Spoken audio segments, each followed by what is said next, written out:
Yo, what's up, guys? So your boy today, I'm gonna show you boys how to add a sound pack in Fivem. So basically, I'm finna make a new folder so I can add my old sound pack in here.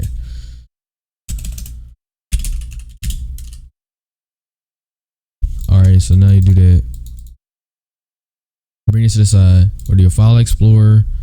Then go to your disk PC, local disk, program. If you got Steam, do it this way. I don't have the other app, so I'm doing Steam. You go to Steam, just scroll down, Steam apps, Convent, Grand Theft Auto, X64, Audio, SFX, and then check out the, check out the Resident and the weapons if you have an O1 in, or just add the ones in, but I have the O1 in. So put that one in there. Then we'll go up to the Resident, which is going to be right here, and then you just add these in like so. And there you go. That's how you add a sound pack in the Fivem.